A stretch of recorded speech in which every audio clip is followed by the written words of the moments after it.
So, I've got my wax, which is finally melting. Figured that I would show you guys how I am setting up my dipping racks. It's really very simple. I just wanted this documented. All that I'm doing is I'm taking my lovely wick, I'm taking the top end of my rack there, I thread a piece of string through, and just tie a very, very simple overhand knot.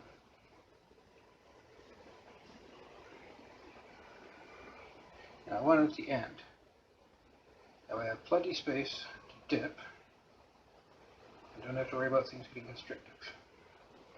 And then I just run it quickly through the pattern I'm going to be using when I dip, and make sure I've got enough string to go around. Now, the big lesson that I've learned with this is to be generous.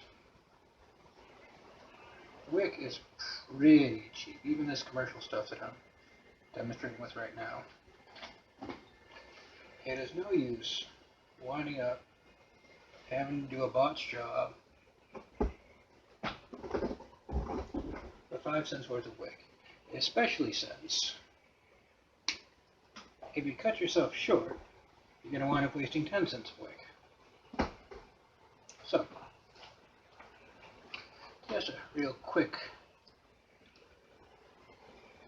got 4 tines poking out. Each one has a loop twisted into it. Same on the bottom. So all that I'm doing is I'm taking and I weave my wick through once, come back around, and feed it through again, the same spot.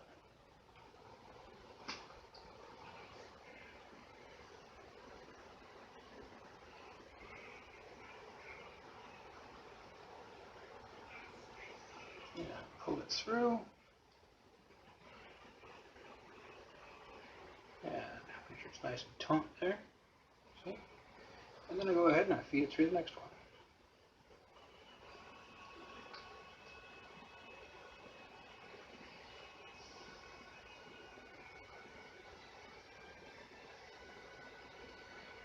Go ahead and I make my loop.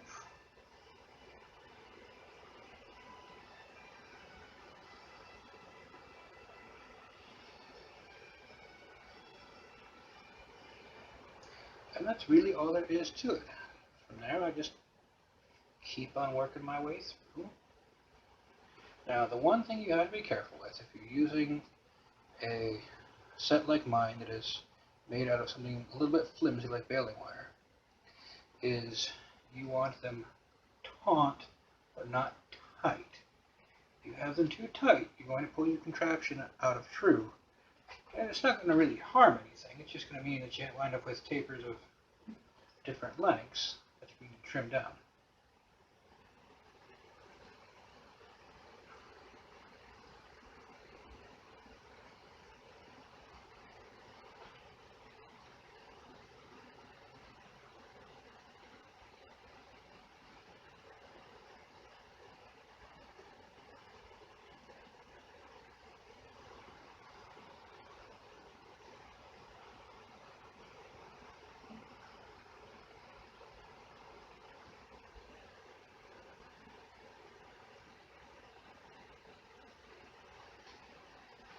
To reach the top, I feed it through. Now on this one, this last one, I pull it nice and taut, and then I in fact just wrap around the end.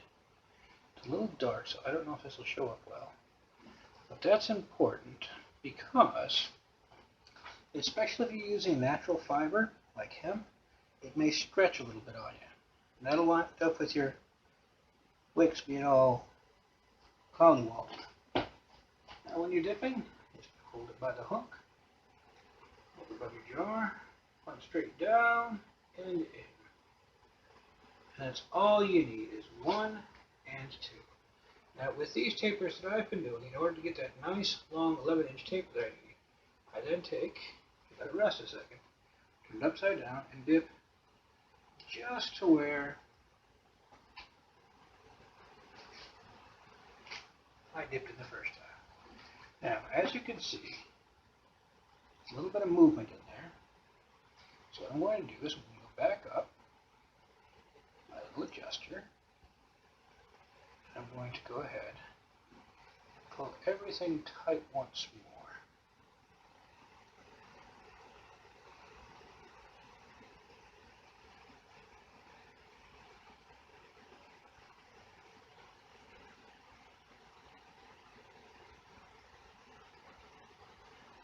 Usually that will do it. Now I set this one down. Let it cool. And move right on to the next one. Down and up. Now this one I'm going to make candles with. I'm just going to go ahead and set that aside. Now you'll have also noticed that I'm not immediately moving my rack once I am done dipping. That's of course because the candle wax is still hot and I don't want it dripping over my wife's nice white stove. You know, murder and all that kind of good stuff.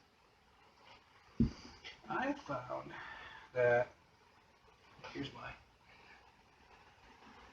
5-tined rack. I found that 5 sets of racks seems to work out pretty well for this. With 5, by the time you're done with the last one, the first one's usually about ready to go again.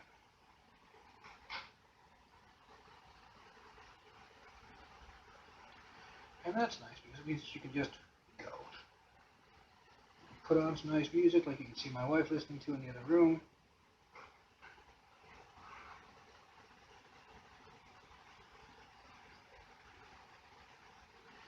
Bingo bango, away you go.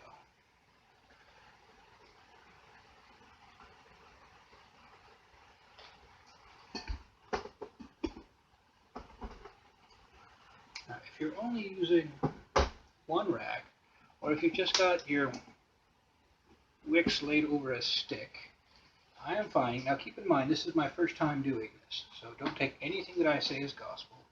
If you have a experienced chandler in your area, absolutely go talk to them, listen to them, learn from them. I am just a guy telling you the things that I have learned over the last, maybe week. There are people who have been doing this for most of their lives. I am not one of them. I'm just a guy with some wax. But I'm finding about 30 seconds. Now it is November, so things are nice and cool. Even my house is not terribly hot because, well, heat costs money. You can probably hear it starting to bubble. That means I've got it just about too hot. I don't want the water actually boiling. It doesn't need to boil in my double boiler system. It just needs to be hot enough to melt the wax. Turn this on over. There's my double boiler system. It is not impressive. It's my wife's old stock pot that she very generously let me have that I use for a lot of things. You can see. Go back on? Alright. You can see there's labels from the pickle jars and that kind of thing. Now the reason I want to be careful about overboiling the water is because if you get the jar too hot, it'll crack on you. Especially if you're using pickle jars like I do. That is what happened to pickle jar number 1. Quizzicaud pot shape or pickle jar. But you can see that we're doing this nice and slow. There's still this little ring of unmelted wax on the inside. And that'll that'll melt and just add itself to the whole as we go along.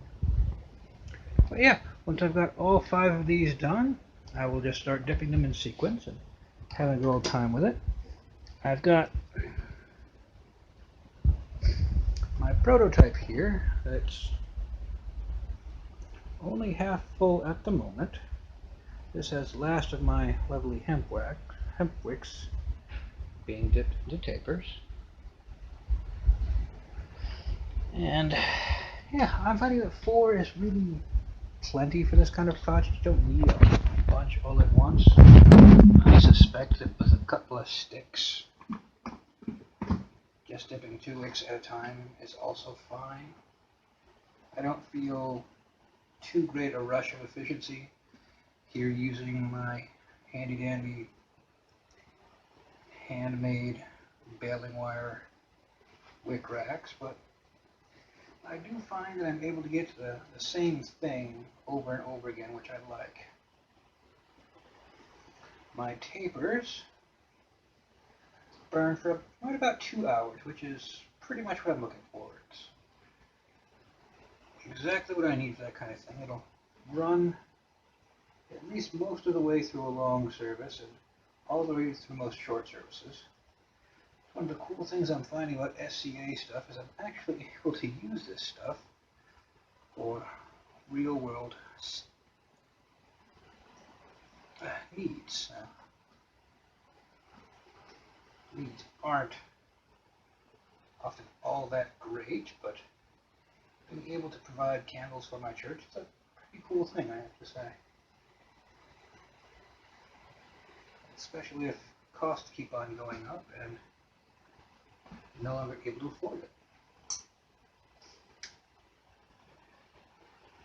I'm also, of course, finding that beeswax is a bit prohibitive.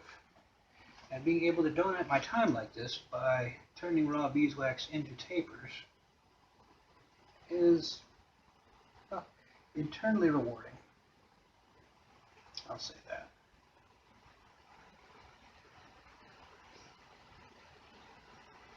Come on.